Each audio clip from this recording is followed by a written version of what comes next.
Wedding photography was something that I really stumbled upon by accident. I picked up a camera while I was studying journalism. It was the first time I'd ever sort of taken a photo in my life. And my housemate at the time was getting married, and he said, hey, you've got a camera now, you're creative and we have no money. You're shooting our wedding. At first I wanted to try and work with other photographers to kind of learn from them, but I had no portfolio, I didn't have the right gear, and nobody would hire me, so I just went out and started shooting on my own. And the learning curve is steep when you're figuring everything out for yourself without anyone to give you feedback. And I learned a lot of hard lessons very quickly. My first wedding I photographed on automatic because a friend who wasn't even really a photographer just said, you can't make mistakes at a wedding, so shoot in auto.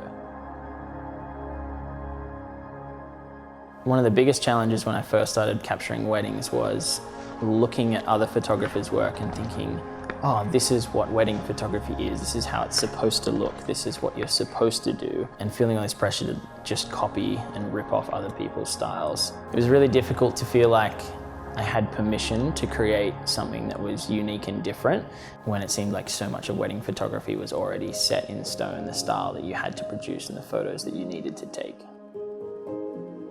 Yeah, for me, there's no set part of the wedding that I love photographing the most. People always say, what's your favorite part to photograph? But I think for me, just capturing the emotion wherever that happens, whether it's joking around during family pictures or it's during the ceremony or on the dance floor at the end of the night, I think so much of the story is really carried by emotion. Something that I've realized later in my photography journey is that the majority of people who see my images won't have actually been present for the moment that I captured, whether it's the couple's kids or their grandkids or friends that they meet later in life. And I want to make them feel like they were there. So it's not just a window back in time for the people who were there that I'm trying to distill and capture. It's actually trying to transport people who were never there into those moments so that they can feel what the people who were there felt. I think I pinch myself almost every time I pick up my camera and think, how lucky am I that I get to do this for a job? Something that for so many people is a hobby or something they just do for fun. I get to make this my living. I get to travel to the most beautiful places on the planet and go to the most lavish parties people have ever thrown and share in the most intimate and beautiful moments that many people will ever have and capture that. I can't think of a better job. Whether you're just starting out in your filmmaking or photography career, I think it's so important to create what you want to create because what you have is unique.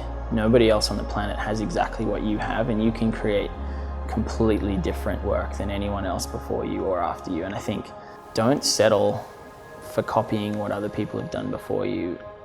Really strive to create what you want to create, whether or not people recognize how good it is at first or ever.